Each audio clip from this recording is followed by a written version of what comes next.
ነገር ልስማ ጌታ ሆይ እባክህ ልቤን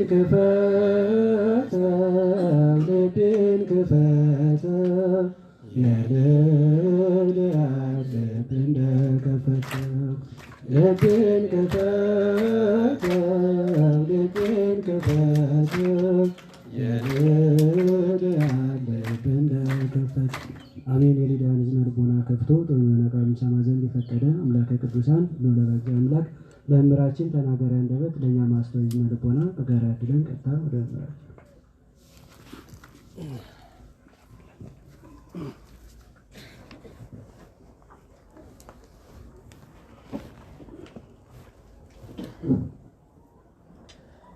በስመ አብ ወወልድ ወመንፈስ ቅዱስ አሐዱ አምላክ። በስመ አብ ወወልድ ወመንፈስ ቅዱስ አሐዱ አምላክ። በስመ አብ ወወልድ ወመንፈስ ቅዱስ አሐዱ አምላክ አሜን። የአባቶቻችን አምላክ የቸርነት ባለቤት ቸሩ እግዚአብሔር ከዚህ ሰዓት ከዚህ ዕለት ያደረሰን ቅዱስ ስሙ የተመሰገነ ይሁን። ሊቃውንተ ቤተ ክርስቲያን፣ ወንድሞቻችን፣ እህቶቻችን፣ ሌሎቻችሁም በቸሩ መድኃኔዓለም ሰላምታ እንዴት ዋላችሁ? ቸሩ አምላካችን መድኃኒታችን ኢየሱስ ክርስቶስ ለአምላክነቱ እንደሚገባ ወላዲተ አምላክ ንጽሕት ድንግል ማርያም የአምላክ እናት እንደመሆኗ ቅዱስ መስቀል ቅድስት ቤተ ክርስቲያን ያከበራቸው ቅዱሳን ሁሉ ስማቸው የተመሰገነ ይሁን። እንኳን አደረሳችሁ። ቸሩ መድኃኔዓለም አምላካችን ከቅዱሳን አባቶቻችን በረከት ያሳድርብን። አስቀድሞ የቤተ ክርስቲያንን ትምህርት በጥቂት ቃላት በግሩም ዜማ አንደኛውን ከአርኬ ሰላም ለክሙ ጳጳሳት አዕማድ ሰለስቱ ምዕት አሰርቱ ወሰመንቱ በፍቅር የሚለውን ኋላ ደግሞ ከአዲስ ኪዳን ከቅዱስ ጳውሎስ ኃይለ ቃል ማኅበረ በኵረ ሰማዕት ለጽሑፍ አስማቲሆሙ በሰማያት የሚለውን ከዕብራውያን መልእክት ወስደው ያቀረቡ ሊቃውንት እኔ ትንሽ ገርሞኛል። አንደኛ ድካሙን አውቃለሁ፣ እነሱ ይህንን ትምህርት ለመማር ምን ውስጥ እንዳለፉ። ሁለተኛ ነገር እንደዚህ ያለ ጉባኤ ላይ ተጋብዘው ሊቃውንት አመላለስ ሲያቀርቡ ሳይ ለመጀመሪያ ጊዜ ነው። እኔ ለምን ቢባል ከዚህ በፊት ቅሬታ ነበረኝ። ቅሬታዬ ምንድን ነው? ሊቃውንቱ እድሜያቸውን ብዙ ነገራቸውን ገብረው የተማሩትን ትምህርት የኔ ቢጤ አንዲቷን ወረብ ወስዶ 3 ሳምንትም 1 ወርም ያጠናትና ያቀርባታል። እኩሎነ ይባላል አይደል? ልክ መናፍቃን ላቲ ስብሐት ክብረ ምስጋና ለርሳውና እመቤታችንን እሷም ሰው እኛም ሰው ይላሉ አይደለም? ትክክል ነው። እመቤታችን ሰው ናት። ግን ሰው ቢሉ ሁሉ ሰው ይመስልሃል ወይ ነው? ሰው ቢሉት ሁሉ ሰው አይደለም። ልክ እንደዚያ ሁሉ እኔ ከማይስማሙኝ ነገሮች አንዱ እሱ ነው። እና ዘንድሮ በጣም ጥሩ ነው የተደረገ። ሞያን ለባለሙያ መስጠት ጥሩ ነው። እናንተ ደግሞ ሊቃውንቱ እንደ ሰው እንኩራ ብትሉ የሚያኮራ ሙያ አላችሁ። ምን ኩታራ ወጣት ምን እንሰራለን ማለት ትችሉ ነበረ። ነገር ግን ጉባኤውም የእግዚአብሔር እዚህ የሚታደመውም የእግዚአብሔር ፍጥረት ነው ብላችሁ አክብራችሁ ስለመጣችሁ እግዚአብሔር ያክብራችሁ። ሁለተኛ ነገር የኔታ ካህኑ ያው ብዙዎቻችሁ አታውቋቸው ይመስለኛል፣ አሁን ያውቃቸዋሉ። ብዙ ጊዜ አይታችሁ ከሆነ እንደኔ አይነት አንደበት ያለው ሰው ያው ደፈር ይላል እና ትትና ቃል ከአንደበቴ ብዙ ጊዜ አይኖርም እና እሳቸው እዚህ እንደሚማሩ ሲናገሩ ስትሰሙ እውነት እንዳይመስላችሁ ብዬ እድል ሲያገኙ እግዚአብሔር ቃል ነው ማነስ ቢያስተምሩ አይጠገብም። የእግዚአብሔር ቃል ማነስ ቢያስተምሩ ያዳምጣሉ። እሱን አውቃለሁ። ያ ማለት ግን እዚህ እኛ ጉባኤ ተማሪ ናቸው ማለት አይደለም። ቢሆኑም ያሳፍሩ ነው አይደለም። ነገር ግን አስተዋዋቂው አንድ የሰነፈበት ነገር አለ። ራስዎትን ያስተዋውቁ በመንፈሳዊ ጉባኤ ላይ አይባልም። ወደፊቱ የመጀመሪያ ስለሆነ ትምህርት ይሆናል። ምክንያቱም አይናገሩ እንደማለት ቢናገሩ በደል ነው። እኔ እንዲህ ነኝ ብሎ ስለራሳቸው ቢዘረዝሩ በደል ነው የሚሆን። ባይነገር ደግሞ ለእናንተ ምክንያቱም እዚህ የአብርሃም እንግዳ ተብሎ ሲጠራ ተጋባዡን ይጎዳዋል። በነገራችሁ የአብርሃም እንግዳ የሚለው ፕሮግራም ዝግጅት ተጋባዡን ይጎዳዋል፣ ያጋልጠዋል። እኔ እዚህ በፊት ድሮ በሚዲያ ስራ እድሜን ስላሳለፍኩ በሰንበት ትምህርት ቤት በነበርነው አገልግሎት ከሚጨንቁኝ ስራዎች አንዱ ይሄ ነው። ለምን ቢባል ያችን ሰው ወይ ያንን ሰው ማጋለጥ ነው።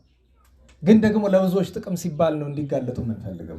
ስለዚህ ራስዎትን ያስተዋውቁ ሳይሆን ቀሲስ ገሌ ገሌ ይባላሉ፣ ካህን ናቸው፣ የቤተ እግዚአብሔር ትምህርት ይህንን ተምረዋል፣ በዘመናዊ ጉዳይ ጎንደር ዩኒቨርሲቲ ውስጥ በሕክምና ይህንን ይሰራሉ፣ በአስተማሪነት በሌክቸርነት ይህንን ይሰራሉ ብሎ አስፈላጊ ነገሮችን መርጦ በነገራችን የአብርሃም እንግዳ ማስተዋወቅ ይፈልጋል። ለስብከት ግን አያስፈልግም። እኔ እዚህ በፊት አንድ ድሮ በግቢ ጉባኤ እየሄድኩ በማስተምርበት ዘመን መድረክ መሪው ስለ እኔ በጣም ብዙ ነገር ያለም የሌለም ቀላቅሎ ተናገረና ጋበዘው። እኔን አስተማሪውን ለመጋበዝ አያስፈልገውም። የአብርሃም እንግዳ የህይወት ተሞክሮ ለመሰከር ነው። ስብከት ግን ከቃሉ ልንማር። ከዛ መድረክ ወጥቼ እስኪ ተነስ ወንድሜ ተነስ፣ ማን ነው አንተን መድረክ መሪ ያደረገ? አንተ ሊገልጥ የሚችል አንድ ቃል ብቻ ነው፣ ክፍት አፍ ነህ። ሁለተኛ እዚህ መድረክ እንዳትወጣ፣ መድረክ እንዳትመራ፣ እንዳላይ ነውረኛ ነህ አንተ፣ ባለጌ ነህ። ያው እንደምታውቁት ቅድም ነግራቸዋለሁ። ትትና ምናምን የሚባል ነገር የተፈጠርኩ አላውቅም። ሰው ስጦታ ምናምን የሚባል ነገር እንዳትሉ። በነገራችሁ ላይ ስጦታ ለሰው ልጅ ይኖራል። ስጦታ ስለሌለኝ ትዕቢተኛ ሆናለሁ አይባልም አይደል? ትሁት መሆን ግድ ነው። ችሎ ያ የኔ ራሴን ስንፍና ነው ነገራችሁ። ግን በአንዳንድ ጉዳይ ላይ ያስፈልጋል። እንደሳቸው በጣም ዝቅ ብሎ የሚናገረው ያስፈልጋል። ደግሞ እንደኔ በጣም የሚበሳጨው ያስፈልጋል። አያችሁ፣ እሱን ማስተዋል ይገባል። ነው ዋናው ትልቁ ነገር መጥነው ራሳቸውን ሳያጋልጡ ለተናገሩት ነገር አክብረውም ስለመጡ ስለ ቅዱሳን ሊቃውንት ክብርና እናንተን ስለማሰብ ነውና ካህኑ አባታችን እግዚአብሔር ሰማያዊ ርስቱን ያወርስልን። በምድርስ ከዚህ በላይ ቢያገኙ አይጠቅማቸው ምንም ጨርሶ ያዙት ይበቃል። ከበቂ በላይ ነው እንዳልኳችሁ። አሁን አንድ ጊዜ ስላለፈ ተናግረው እንጂ መጀመሪያ ማስተዋወቅ ቢኖርብኝ ሌሎች ነገሮችን ነግራችሁ ነበረ። ወደ ትምህርታችን እንምጣና አጭር ነገር እንነጋገር እንደ እግዚአብሔር ፈቃድ። ያው እንዳልኳችሁ እንዲህ ያለ ዝግጅት ሰዓቱ በጣም ቀደም ብሎ ነው የተጀመረ። ያም ሆኖ ግን ምንም ቢሆን የክብረ በዓል ነገር አይሸከፍም። ይሻል አጭር መልእክት እንደነገራችሁ እኔ ቁጭ ብዬ አንድ ነገር አስቤ ነበር። አይ የዛሬው ስብከት ይቀር፣ አንደኛ እስካሁን የተሰጠው ትምህርት ይበቃል። ኋላ ትዝ ሲለኝ ጉባኤው ለካ ስለ ቅዱሳን ሊቃውንት ነው። የነሱ ነገር ካልተነገረ ጉባኤው 90% አልተሳካም ከማለት ያስቆጥራል። ስማቸውን ባንጠራ ይቀየሙናል እና በቅዱሳት መጻሕፍት ውስጥ ብሉይ ኪዳን በኦሪት ውስጥ በመጽሐፈ መሳፍንት ምዕራፍ 7 ቁጥር 1 ጀምራችሁ ስታነቡት የምታገኙት የጌዴዎን ታሪክ አለ። የጌዴዎን ታሪክ ውስጥ እግዚአብሔር ጌዴዎንን ተንቆ ተገፍቶ እንደ ሕዝብ ተንቀው ተገፍተው ዛሬ እንዳለንበት ዘመን እስራኤላውያን በኃጢአታቸው ምክንያት ተንቀው ተገፍተው ምድያማውያን እነሱን በሚያጠቁበት ጊዜ ጌዴዎንን የእግዚአብሔር መልአክ መጥቶ ኃያል ሰው ሆይ ሄድና እስራኤልን አድናቸው አለ። ምን ኃያል ትለኛለህ? ምን ኃይል አለኝ? እኔ የተናቅሁ ሰው ነኝ። ግድ የለም እግዚአብሔር ከአንተ ጋር ነውና ሂድ አለው። እግዚአብሔር ከኔ ጋር መሆኑን በምን ማወቅ እችላለሁ ብሏል። ምን ትሻለህ አለው። መስዋዕት ልሰዋ አሳረግልኝ አለው። መስዋዕት ሰዋ አሳረግለት። አይ አይበቃኝም፣ ሌላ ነገር እንጨምር አለ። ምን አለው? ጸምር ልዘርጋ። አሁን ዳር ቁስቋም ላይ ነው አይደል? በተራራውን ተሰረዘት ከሚል ጸምር ጻዳ መሶበ ወርቅ እንተመና አይደል? እመቤታችንን ጸምር ጻዳ ይላታል። ጸምር በአማርኛ ለመናገር ከባድ ነው። ምን እንለዋለን? ብዙ ጊዜ የምን የሐር ልብስ እንበለው የተባዘተ ጨርቅ። ጸምር ማለት ሲሰራ በአብዛኛው ከበግ ጠጉር ወይ ከሐር ሊሰራ የሚችል ግን በደንብ ጥቅጥቅ ብሎ ስለሚሰራ ልክ እንደ ስፖንጅ እርጥበት ሲያገኝ መጦ ሚዝ ነገር ነው። ሌላው ጨርቅ በላይ ብታፈሱበት በታች ያፈሰዋል፣ ያ ግን ይዘዋል። ያል ዘርጋ ከሰማይ ጠል ይውረድ፣ ግን ጠሉ ዝናሙ ሲወርድ ዙሪያውን እንዳይነካው መሃሉ ላይ ብቻ ይውረዳል። ያ ቅዱስ መልአክ ከእግዚአብሔር ተነጋግሮ በማግስቱ የሚወጣ እንደዛው ነው አገኘ። ያችን እዚያ ጸምር ውስጥ የወረደችውን ጠል ወይም ዝናም ወስዶ በአይገን እንግዲህ መለስተኛን ስራ እንበለው ሌላ ስም አለው በርግጥ እዚያ ውስጥ አስገባ። አሁን ምን ቀረ? አሁን ሳለው አይ ምሳሌ ለወጥልኝ ምንድነው? እንደገና አሁንም በዚህ ሌሊት ዝናም ይውረድ ግን ጸምርን ይተዋት ዙሪያውን ላይ ዝነም ብሎ አለ። እንዳልክ ይሁን አለው። በሚቀጥለው ቀን ሲመጣ እንደዛው ሆኖ አገኘው። አባቶቻችን ለጊዜው እንዲህ ነው ለፍጻሜው እንዲህ ነው ብለው ይተረጉማሉ። ለጊዜው ከላይ የወረደው ዝናም ወይም ጠል በመጀመሪያ የረድኤተ እግዚአብሔር በኋላ የመቅሰፍተ እግዚአብሔር ነው። እንዴት ዋላችሁ? ጸምር የእስራኤል ምሳሌ ስለሆነ ማለት ነው። ግን ለጊዜው ሰዓት ስለሌለን እሱን አተታተተ ነው። ጸምር የእመቤታችን ምሳሌ ነው። ጠል ጌታ ነው። ጸምር ጠል ሌላውን ትቶ በጠል ላይ ብቻ በጸምር ላይ ብቻ እንደወረደ አምላክ የሆነ ከእመቤታችን ብቻ ስለሆነ፣ በሁለተኛው ደግሞ ዝናም ከላይ የወረደው ጠል የመርገም የፍዳ ምሳሌ ነው። ያ ደግሞ ፍጥረት ሁሉ በፍዳ በመርገም ሲያዝ እመቤታችን ንጽሕቱን አለመገኘቷ ምሳሌ ነው። ነገር ካነሳን እመቤታችን ሳንጠቅስ እንዳናልፍ ነው እንጂ ርዕሳችን ይህ አይደለም። ከዚያ ካለፈ በኋላ አዋጅ አስነግሮ ተከተሉኝ ምድያምን እንውጋ ብሎ ጌዴዎን ሲመራቸው 32,000 ሰራዊት ተከተለው። ምድያማውያን ካላቸው በመቶ ሺህ የሚቆጠር ሰራዊት አንጻር ትንሽ ነው። እንዴት ዋላችሁ? ምን አላችሁ? መቼም እኔ እግዚአብሔር ይመስገን በዚህ ዘመን በጣም ከባድ ነገር ነው እንደምታውቁት። እዛ ሚዲያ ስራ ላይ ያለን እንዴት ዋልክ ይለዋል። ቢያንስ እንኳ እግዚአብሔር ይመስገን ቢቀር ደህና ነኝ ቢለው ምናል ሚዲያ ላይ በጣም ትልቁ ችግር። ከዛ ምን አመጣን ቀስ ብለን አምላክ ይመስገን የምትል አንሸራተን አስገባ ነው። ብዙ ሰው ሲጠቀምባት ነበር። አምላክ ይመስገን ቅድም ብለዋቸዋል። ሁሉም የአገልግሎት ስፍራ ነው። በነገራቸው ላይ ሚዲያ የገባሁት በአንድ በጣም መልካም የቤተክርስቲያን አገልጋይ ዛሬ መንኖ ገዳም ውስጥ በሚኖር ወንድማችን እሱ ነው በግድ ጨቅጭቆ እንደገባ ያደረገኝ። ለምን ስለው ኋላ ይገባሃል፣ ከገባ በኋላ አንተን በጣም ይጎዳሃል። ለቤተ ክርስቲያንና ለሀገር ግን ቦታው ላይ ሰው ስለሌለ በጣም ያስፈልጋል፣ ግድ ነው ብሎ እንደገባ ያደረገኝ እሱ ነው። እግዚአብሔር ይመስገን ያው እስከማወጣበት ጊዜ ድረስ ሁሉም የሥራ ስፍራ ነው። እኔ በነገራችሁ ላይ እሳቸው የሕክምና ባለሙያ ናቸው፣ አስተማሪም ናቸው፣ የሕክምና ባለሙያም ናቸው። ካህኑ አባታችን በሕክምና ስፍራ ስትሄዱ የኦርቶዶክሳውያን እጥረት እንዳለ የምታውቁት ስነ ምግባሩን ስታዩ፣ በመጀመሪያ ደረጃ ዓለማችን ላይ በጣም ስነ ምግባር የሚፈልግ ትልቁ ሙያ ሕክምና ነው። ምክንያቱም የሰው ሕይወት ነው። ትንሽ ስህተት የሰው ሕይወት ታሳጣለች እና የእግዚአብሔር ስም በአደባባይ እንዳይጠራ እንደዛ ሲደረግ ስትመለከቱ ያንን በማየት ነው። በነገራችን ላይ በየስብከቱ ደህና ዋላችሁ ደህና አደራችሁ የሚለው የመጣበት ምክንያት እስካሁን ነግሬያችሁ አላውቅም። ይሄ ነው ምክንያቱ። እንዴት ዋላችሁ? እንግዲህ ከዛ ሁሉ ሰራዊት አንጻር የጌዴዎን ሰራዊት ትንሽ ነው። እግዚአብሔር ግን ምን አለ? በዝቷል ሰው። አንዳንድ ጊዜ እግዚአብሔር የሚናገረው ነገር አይገባም። በነገራችሁ ላይ ለመንፈሳውያን ካልሆነ ለጌዴዎን ገብቶታል። ለሌላው ሰው ግን እንዴ 100 ምናምን ሺህ ሰራዊት ሊገጥሙ እየሄዱ 32,000 እንዴት ነው የሚበዛ? እና ምን ይሻላል አለ። ዞር በልና አለው የፈራ ካለ ተመለስ በለዋል። እስቲ ዛሬ እንደዚህ ያለ አዋጅ ተናገር። አገሩ ነው የሚመለስልህ። ቄስ ነሽ ጳጳስ ነሽ የሚቀር የለም። ፈርቶ አይደል አገር እየጠፋ ዝም ያለ። እንዴት ዋላችሁ? እኔ ደፋሩኝ ነው እየተናገርኩ ያለሁት እያልኳችሁ አይደለም። ከመጠን ያለፈ የፍርሃት እናቷ ምንድናት ቢሏችሁ ሆዳምነት ነው ይባላል። እንወርባይነት ይባላል አይደል? እንዲህ ብናገርስ እነገሌ ቢጠሉኝስ፣ እነገሌ እንዲህ ቢያርጉ፣ ስራ ብባረርስ እንዲህ ቢያረጉኝስ ነው አይደል? ምን ይባላል?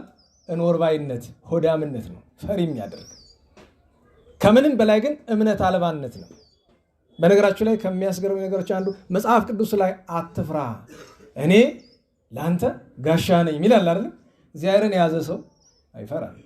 የፈራ ይመለስ ብሎ ቢል እንዲያው እኮ ትንሹም በተመለሰ 22,000 ፈርቶ ተመለሰ። ስንት ቀረ? 10,000። እግዚአብሔር አሁንም ምን አለ? አሁንም በዝቷል አለ። ሰው ቢሆን አሁንስ በዛ ያሰኛል። እንዴት 10,000 በዛ ትላለህ ይባላል ሰው። እግዚአብሔር ካለ ግን አለ ነው። እና ምን ይሻላል? አሁንስ ምን ላደርጋለን? ወደ ወንዝ አውርዳቸውና ውሃ ጠጡ በላቸው። የሚጠጡበትን መንገድ አይተህ ትመርጣቸዋለህ። እንዴት አለ? ተንበርክከው እንደ ከብት የሚጠጡትን ተመለሱ በላቸው።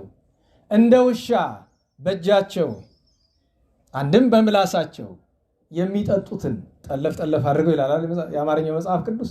እንደዚህ አድርገው የሚጠጡትን ብቻ ወሰደ። የሚገርማችሁ ነገር እንደ ከብት ተንበርክኮ የጠጣው ሰው ስንት ሆነ? 9,700 ሆነ። ስለዚህ በእጃቸው እንደ ውሻ ወደ ምላሳቸው እየወሰዱ የጠጡት ስንት ብቻ ቀሩ? 300። ያን ጊዜ መጽሐፍ ምን አለ? እዚያ መጽሐፍ መሳፍንት ምዕራፍ 7 ላይ ምን ይላል? ወኮነ ሁልቆሙ 300። ይሄ ነው ትምህርቱ ርዕስ። ትምህርቱን በዚህም ልንጨርሰው እንችላለን። በቃ ርዕሱ ደረሰናል። ቁጥራቸውም 300 ሆነ ነው። አሁን በእነዚህ 300 ሰዎች አስቀድሞ እግዚአብሔር በኦሪት ዘፍጥረት ምዕራፍ 14 ቁጥር 14 ጀምሮ እንደምትመለከቱት 4 ነገስታትን ለመግጠም አባታችን አብርሃም እግዚአብሔርን ቢጠይቅ ብላቴኖችን ይዘግጠም ተባለ። ብላቴኖችን ቢቆጥሯቸው 318 ሆኑለት። እንግዲህ አስባችሁታል። በ318 ብላቴኖች 4 ነገስታትን ድል አድርጎ ሎጥን ከነቤተሰቡ ማርኮ ተመልሷል። በዚህ ደግሞ በመቶ ሺህ የሚቆጠሩ የምድያም ሰዎችን ድል ለመንሳት 300 ሰው ይዞ ሄደ። ሲሄዱ አንደኛ 300 ሰው ሆኗል። ምክንያት ስላለው 300። በነገራችሁ ላይ መጻሕፍት ሙሉ ቁጥር ይወዳሉ አይደል?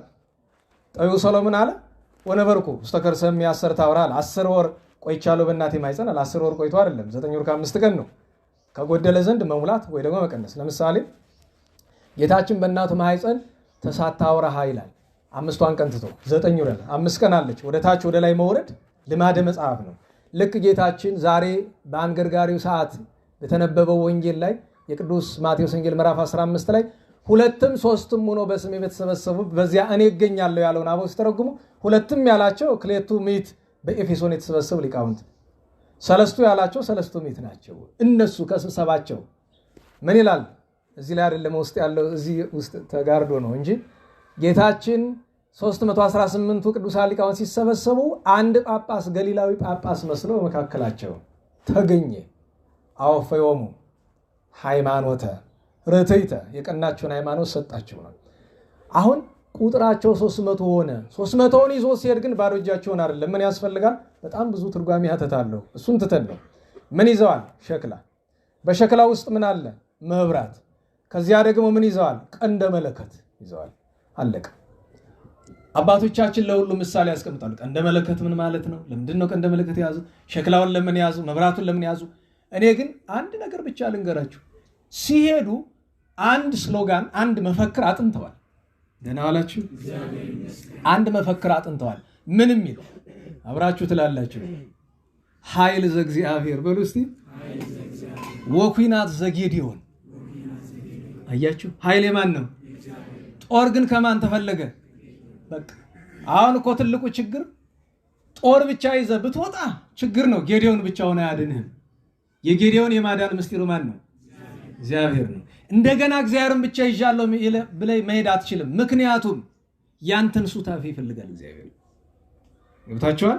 እናንተ ሊቃውንት ይሄን ያልደክማችሁ ማይሌት የምትቆሙ መላእክት መቆም አቅቷቸው ነው? ከመላእክት ጋር ለመቆም ነው አይደለም? እግዚአብሔር ምስጋና ጎሎበት አይደለም።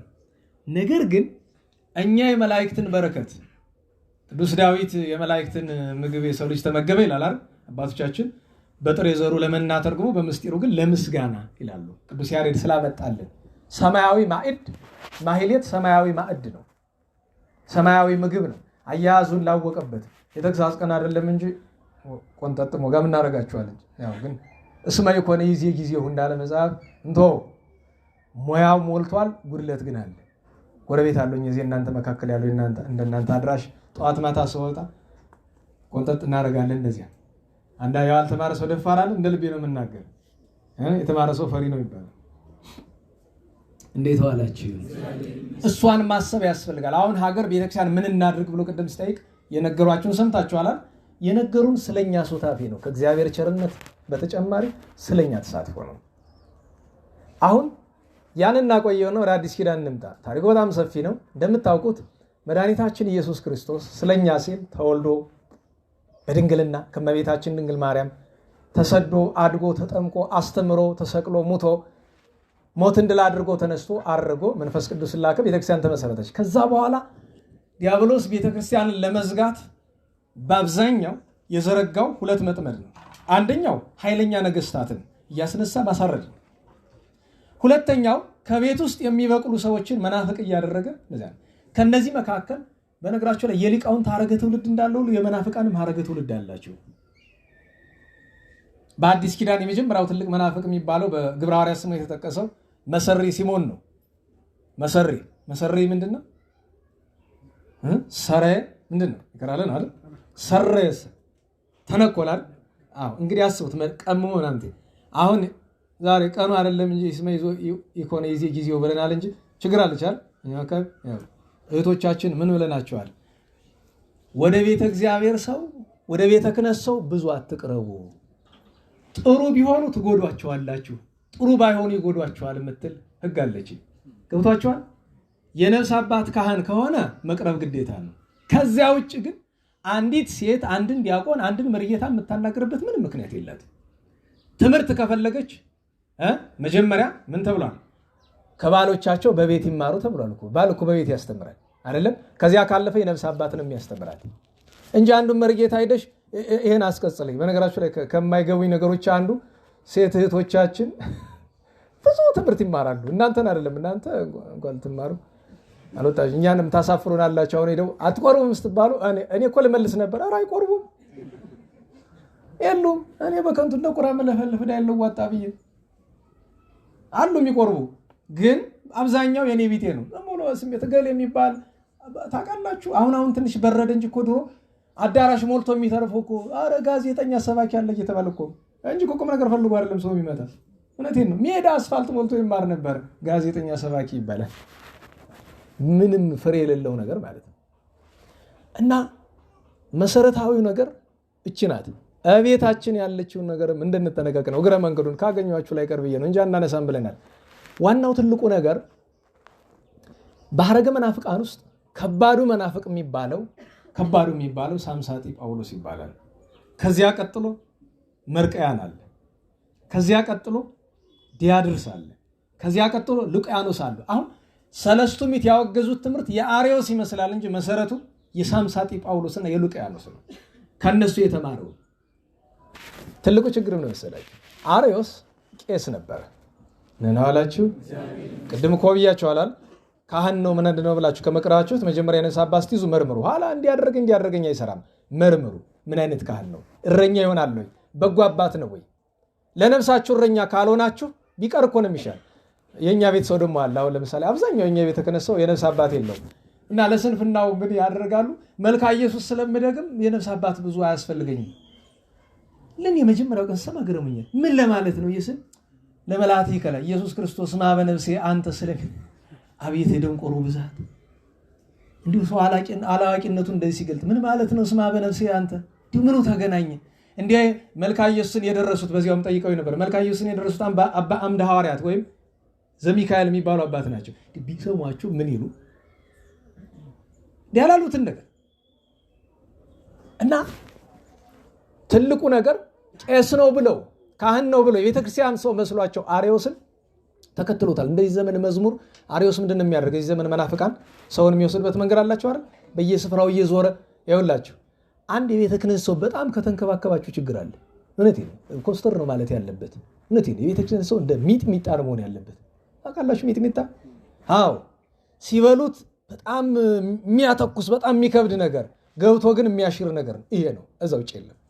ምክንያቱም እንክብካቤ የሚያበዛ ከእናንተ የሆነ ጉዳይ ሲኖረው ነው። የእናንተ መዳን አይደለም ጉዳዩ። ያ ማለት የሚንከባከባችሁ ሁሉ መጥፎ ነው ማለት ያደርጋል። አርዮስ ውሃ ከሚቀዱ ሴቶች እየሄደ ምንጭ ከሚቀዱ ሰዎች በዜማ በግጥም ሁሉ እየጻፈ ምንፍቅናውን ይሰጣቸው ነበር።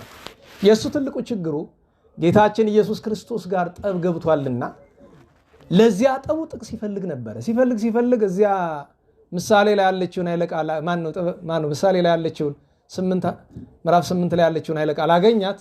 ትቤ ጥበብ እግዚእ ፈጠረኒ መቅድመ ኩሉ ተግባሩ ትላለች።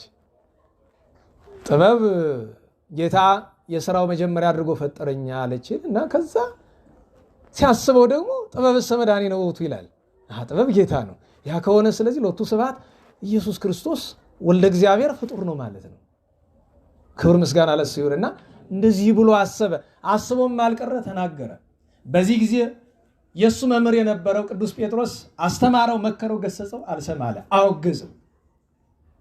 ቅዱስ ጴጥሮስ ከተሰዋ በኋላ ቀጥሎ የተሾመው ውዳሴ ከንቱ እንደኛ ዘመን ሰው ሳንቲምና ውዳሴ ከንቱ ወዳጅ ነበርና ሲያመሰጋግነው አኪል አስፈታው። ቅዱስ እለእስክንድሮስ ተሹሞ እንደገና አወገዘም። ሄደና ከቅዱስ ቆስጠንጢኖስ ዘንድ ከሰሰ። በከንቱ ተወገዝኩ ሳላጠፋ ብሎ አለ። ቅዱስ እለእስክንድሮስን ጠርቶ አርዮስና እለእስክንድሮስ ተከራከሩ። ቅዱስ እለእስክንድሮስ ረታው።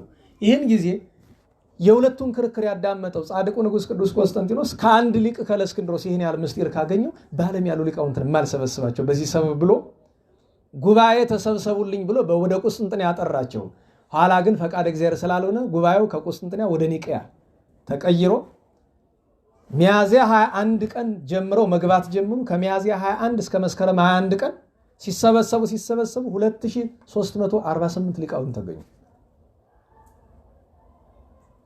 ቁጥሩን ይዛችኋል? 2348። ግን ሊቅ ቢሉ የተማረ ቢሉ ሁሉ አይደለም። አብዛኛው ቅር እንዳይላችሁ ቆሎ ነው። ከቆሎም የከፋ ገለባ ነው። ሊቅ ነኝ አይሰራም። መማር ምን ማለት ነው? አንድ ሰው ተማረ የሚባል መቼ ነው? የተማረውን ነገር የሚኖር ከሆነ ብቻ ነው። አለያ አልተማረም። ገብቷችኋል? እንዴት ዋላችሁ? የተማርነውን ነገር መኖር ካልቻለን ምኑን የተማርነው? ደጋግም የሚመሰጣችሁ ምሳሌ አለ አይደለም? ማር ይጥማል አይጥምም? ንገሩኝ። ይህንን ለማስተማር ይህንን አውቃለሁ ለማለት ማር ይጥማል የሚል ጽሑፍ ማንበብ ይበቃል? ማር ይጥማል ለሚለው ዜማ ሰርተንለት እንደው በግዕዝ በእዝል በአራራይ ማር ይጥማል እያልን ብንጮህ የማር ጥፍጥና ይታወቃል? አይታወቅም። ብቸኛው አማራጭ ምንድን ነው? መቅመስ ነው። ጣዕሙ ወታይምሩ አይደል? ቅዱስ ዳዊት ያለው የእግዚአብሔርን ቸርነት እንኳን ያልቀመሰ ሰው አያውቀውም። ዛሬ ሰለስቱ ምዕት በቅዳሴያቸው ምን አሉ? ወትፈቅድ ምክንያት ለድኂን ለሰው መዳን ሁሉ ምክንያት ምትፈል አንተ ዘአሚሃ ወአንተ ዘይዜ ዚአከ ሰማያት ወዚአከ ምድር ዚአከ ጻድቃን ወዚአከ ኃጥአን እሙንቱ አለው በመካከሉ እና የእግዚአብሔርን ቸርነት ክርስትናንም ምስጢርንም ሃይማኖትንም የትኛውንም ነገር ትምህርቲቱን ካልኖርናት ቅዱስ ጳውሎስ ሁልጊዜ ምንድን ነው የሚል? መምህራንን ሲነቅፍ ምን ያለ ቅዱስ ጳውሎስ ወፎኑን ከዘኢትምሄር ርእሰከ ዘለባኢደትምሄር ይላል። አንተ ሌሎችን አስተማርላለሁ የምትል አንተ ራስህን የማታስተምረው መጀመሪያ ማለቱ የተማርከውን የማትኖረው መጀመሪያ ነው። እና ጠራቸው፣ ተሰበሰቡ። መስከረም 21 ተሰብስበው ምንድን ነው ያደረጉ? በቀጥታ ጉባኤ አላደረጉም። እነዚያ የበቁ ቅዱሳን አባቶቻችን ሱባኤ እንያዛሉ። ስንት ቀን? 40 ቀን። ከመስከረም 21 ጀምራችሁ 40 ቀን ሱባኤ እስከ ጥቅምት 30 ቀን 40 ቀን በጾም ጸሎት ከረሙ። ለምን? ጌታ መንፈስ ቅዱስ ፈጣሪያችን ሆይ እባክህ ተገኝና ጉባኤያችንን አንተ አቅናልን አሉ። ከዚያ ህዳር 1 ጀምሮ እስከ ህዳር 8 ድረስ መጻሕፍትን እያተቱ ካሪዎስ እየተከራከሩ ከነ ተከታዮቹ ታውቃላችሁ። ቅድም ብያቸዋለሁ። ከ2318ቱ ወልድ ዋሂድ ብለው የተገኙ ስንት ብቻ ናቸው? 318 ብቻ ነው። የተማረ ቢሏችሁ ሁሉ የተማረው የሚረባ ሆኖ አይደለም። እውነተኛ እምነት በጥቂቶች እጅ ነው ያለ። ምክንያቱም 318ቱ ተራ ሰዎች አይደሉም። 318ቱ ሁሉም ማለት ትችላላችሁ እንደ ሐዋርያት ዞረው የሰበኩ፣ እንደ ሰማዕታት እጅግራቸው የተቆረጠ አይናቸው የፈረጠ እንደነ ቅዱስ ቶማስ ዘመራስ፣ እንደ ጻድቃን፣ እንደ ገዳማውያን፣ እንደ መነኮሳት በገዳም የተጋደሉ ሙታንን የሚያስነስሉ ወያን የሚፈውሱ ቅዱሳን ናቸው። ከሰለስቱ ምዕት መካከል 15 ቅዱሳንን ስማቸውን ብቻ ጠርቼ ላስታውቃችሁ። 13ቱ ከሰለስቱ ምዕት ሲቆጠሩ 2ቱ ደቀ መዛሙርት ናቸው። ግን አብረው ተሳትፈዋል፣ አስተዋጽኦ አድርገዋል። አሁን እኔ አንደኛ ብዬ ስል እናንተም አብራችሁ ትላላችሁ። ከዛ ትምህርታችንን እንጨርሳለን። አንደኛ የሚለውማ ተውት፣ እሱን ያደርግላችኋል። ቅዱስ እለእስክንድሮስ ኧረ በሞቴ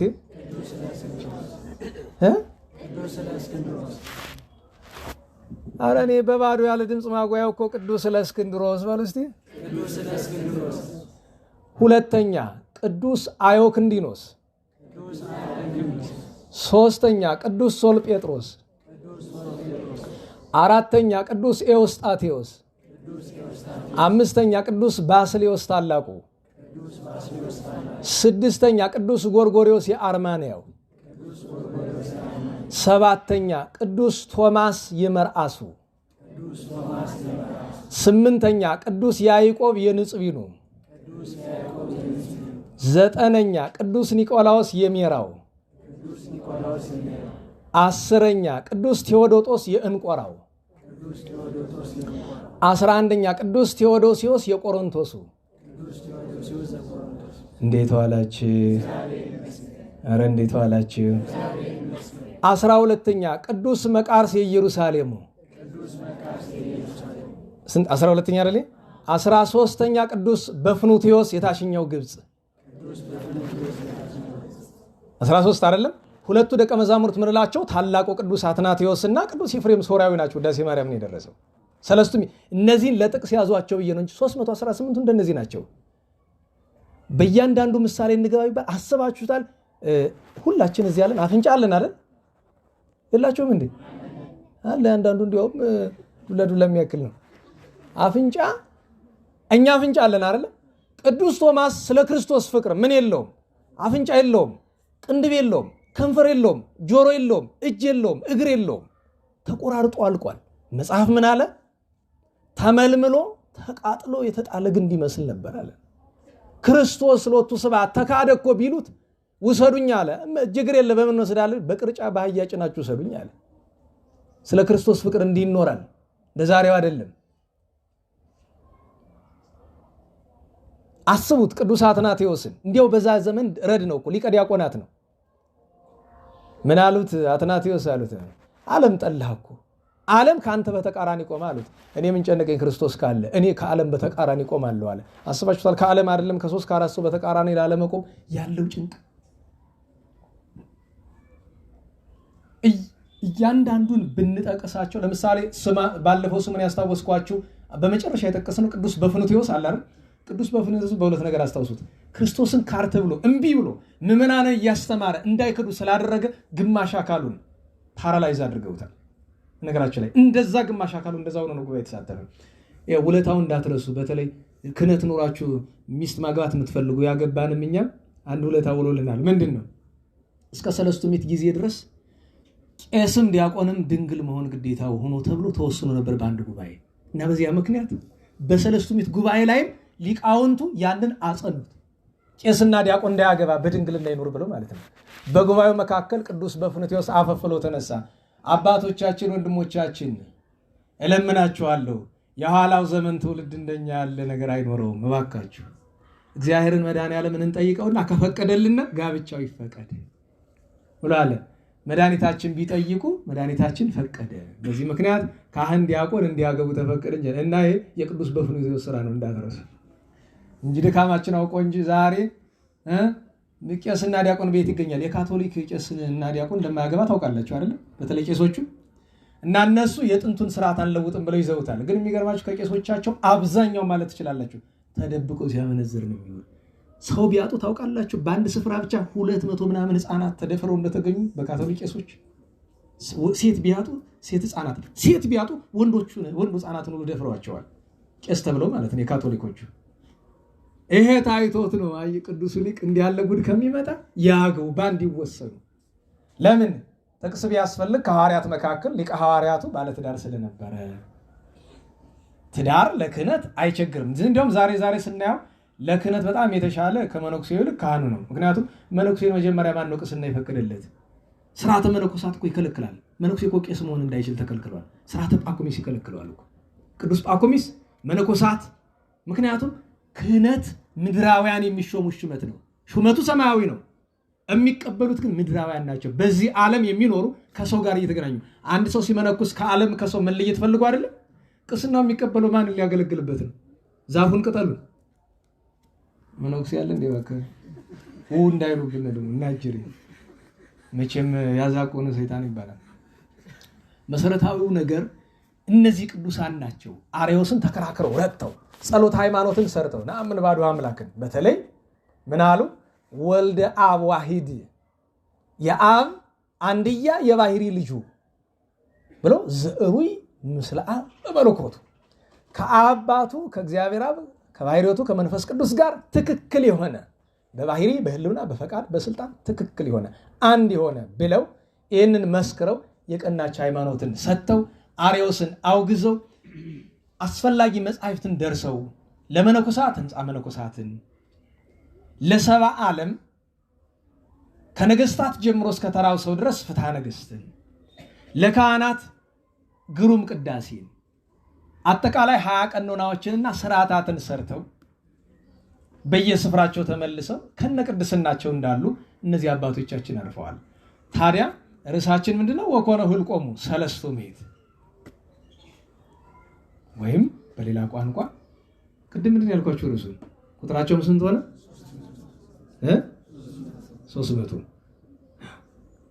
300 ሆነ አለ። ለምን ብትሉ እዚያ በጣም ብዙ ሰራዊት ነበረ። እግዚአብሔር እነዚያን ሁሉ ስላልወደደ 300ን ለብቻ መረጠ። በእነዚያ 300ዎች እስራኤል ዳኑ። ምሳሌነቱን አንድ ብቻ ጠቅሼላችሁ ጨርሳለሁ። እንዴት ዋላችሁ? ቁጥራቸውም 300 ሆነ ሲለን 300 ለመሆናቸው እንደ ምርጫ የተጠቀመበት አንደኛው ፍርሃት ነው አይደለም? ስለዚህ በሃይማኖት ጉዳይ የሚፈራ ሰው ለሃይማኖት ክርክር አያስፈልግም፣ ተወገደ። ከ2348 318 ቀሩ። ሁለተኛው አመክሮ ማለት ፈትናቸው አለ። ፈተናው ምንድነው? ውሃ መጠጣት። አሁን ተንበርክኮ ጠጣ፣ በእጁ ጠልፎ ጠጣ፣ ጽድቅና ኩነኔ የሆኑ አይደለም። ነገር ግን ምሳሌነት ስላለው ነው። እንደ ከብት የጠጡት በጉልበታቸው ምን አሉ አለ? ተንበረከኩ፣ ለጣዖት ለዓለም ፈቃድ የተገዙ አገልጋዮች፣ ካህን በለው ሊቅ በለው ምን በለው ምሳሌው እሱ ነው። እነዚህኞቹ ግን ከመንበርከክ ይልቅ ቀስ ብለው ውሃ ያስፈልጋቸዋል፣ የዚህ ዓለም ነገር ያስፈልጋቸዋል። ጎንበስ ብለው ያችን ጥልፍ አድርገው ወደ አፋቸው ላኩ። ልብ በሉ። እንዴት ዋላችሁ? ዋናው ምሳሌ ግን ካጠጣጣቸው አይደለም። ዋናው ምሳሌ ከብትና ውሻ የሚለውን ምሳሌነት ውስጥ ነው። እስቲ ነው በተለይ በገጠር ያደጋችሁ አሁን አንድ ሰው መጥቶ ሌባ መጥቶ ባለቤቱን ቢደበድበው ላሙ በሬው ምን ይላል? ይጨንቀዋል? ይረዳል? ታገለ? አንዳንድ በጣም የለመደው በአብዛኛው ግን ምንም አይመስለው ማለት ውሻውሳ ካልብሰ የአምር እግዚኦ። ውሻ ማንን ያውቃል? ጌታውን ያውቃል። ይሄ እኮ የቅዱሳን አንድ መገለጫቸው ነው። በነገራቸው ላይ ቅዱሳንን የማይመስልበት የለም። በቀደመ ሰው ጋር የተጫወተነ የክፍለ ዮሐንስን ቅኔ ያነሳን አይደለም? ሊቃውንት ሲከተሏቸው በአህያ ተጭነው እሳቸው በእግር እየሄዱ አኢዱግ በላይ ለአይዱግ ተጽኖ መሆሩ ክፍለ ዮሐንስ ሊቅ እንዚ ያውር በእግሩ አሉ። ይህንን ይዘው ክፍለ ዮሐንስ የጎንደር ሊቃውንትን ሰደበ አሉ። ምን እየተከራከሩ? ሐሰት አልተረዳችሁትም ቅኔውን። እንዴት አይዱግ ያለውን በቤተ ክርስቲያን ለመጥፎ ብቻ ተርጎም ለጥሩም ተርጎም ምን ብለን ጻድቃንን በአህያ ይመስላቸዋል። ምን ሲል በወንጌል ትርጓሜ ላይ ከመእንተ እድግት ነፍስቶሙ ለጻድቃን ጻድቃንን በአህያ ይመስላቸዋል። በስራዋ በድካማ በትግስቷ በትትና አህያ ታጋሽ ናት አይደል? አህያ ትሁት ናት፣ ትሰራለች፣ ትለፋለች። በዚያ ምክንያት ይመስላቸዋል። ስድብ አይደለም። ልክ እንደዛ እዚህ ደግሞ ውሻ በአንዳንድ ስፍራ ለኃጥአን ለምሳሌ በዮሐንስ ራእይ ለኃጥአን ምሳሌ ተደርጓል። በአንዳንድ ስፍራ ደግሞ ለጻድቃን ምሳሌ ይደረጋል፣ ጌታውን በማወቁ። ሁለተኛ ውሻ ጌታውን ቢነኩበት እንኳን ጌታውን የጌታውን ቤት ቢነኩበት ታግሎ እስከ ሞት ድረስ ይሄዳል አይደለም? ውሻ ይታገላል። ቤተ ክርስቲያን ስትነካ እንግዲህ የቤቱ ባለቤት የተባለ እግዚአብሔር ነው። ቤቱ የተባለ ቤተ ክርስቲያን ናት። ሌባ ወንበዴ የተባሉ መናፍቃን አሕዛብ አረማውያን ናቸው። ዛሬ ስታስቡ ቤተ ክርስቲያን ሁሉ እያደረጓት ሰው እያየ ያለው ሊቅ በለው ጳጳስ በለው ቄስ በለው መነኩሴ በለው እያየን ዝም የምንለው እውነት እንደማንነን ነው? እንደ ከብቶቹ ነን አይደለም? ተንበርከከው እንደጠጡት እንደ ከብቶቹ ያው እንጂ እንደ ውሻውማ ብንሆን ኑሮ ለቤተ ክርስቲያን እስከ መጨረሻው ህቅታ ውሻ ለጌታው ሲል ለጌታው ቤት ሲል ይሞታል። ማንንም የቤት አባል ያልሆነውን አያስገባም። እንዲህ ምሳሌነቱ ይገርመኛል። አያችሁ እንደ ውሻ የጠጡትን 300 የመረጠበት ምክንያት ነው። በዚያ ላይ ስታስቡት ውሻ ነው። ውሻ ብትሉት ይጭንቀዋል፣ ይከፋዋል። ዋናው የሱ ስራ ምንድነው? ጌታውን መጠበቅ ነው አይደል? አንድ ሰው ምንም ቢሉት ስለ ጌታው ክብር ስለ ቤተ ክርስቲያን ክብር ልቁም ካለ ሊቃውንት ማለት እንደዚህ አላቸው። ስለ ቤተ ክርስቲያን ክብር የራሳቸውን ክብር የሚሸጡ ስለ ቤተ ክርስቲያን ህልውና የራሳቸውን ህልውና አሳልፈው የሚሰጡ ናቸው። በዚህ ምክንያት ነው ቁጥራቸውም 300 ሆነ ብሎ እዚያ የጠቀሳቸው።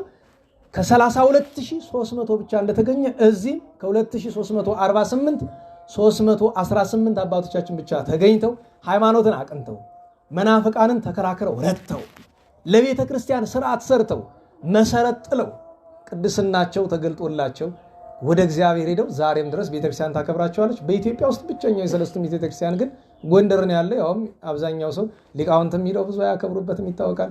ምክንያቱም ሊቃውንት በጣም የሚፈልጉ ምንድነው ሙያ የሚረዳ ቦታ አይደለም፣ ወንበር ያለበት ቦታ ይታወቃል እኮ አይደል? ታውቁታላችሁ አይደለም?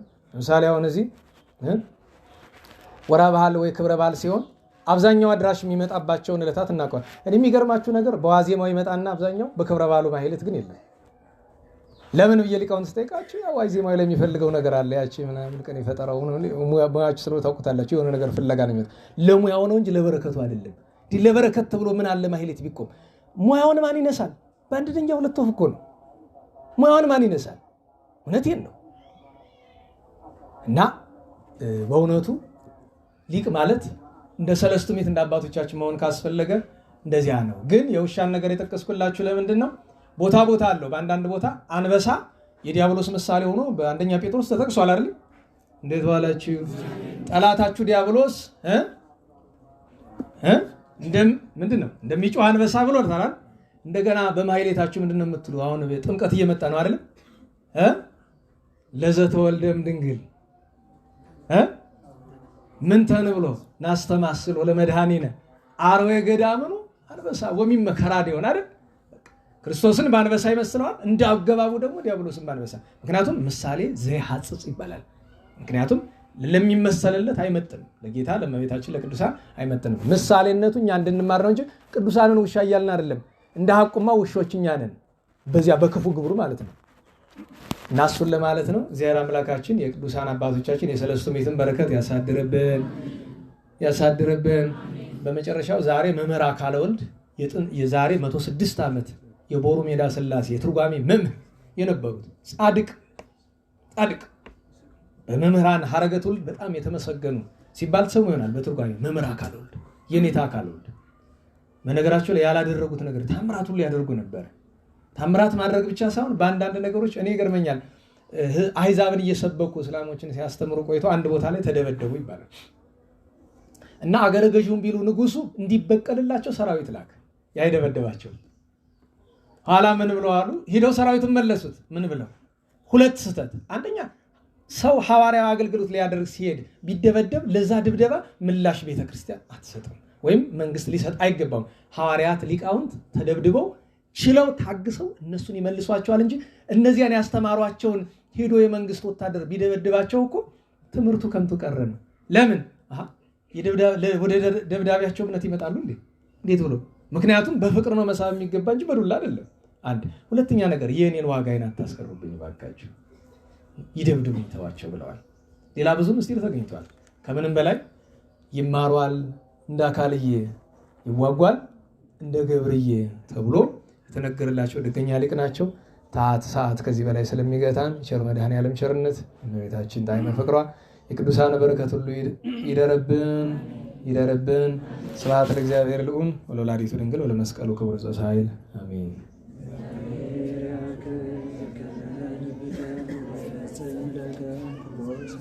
አሜን።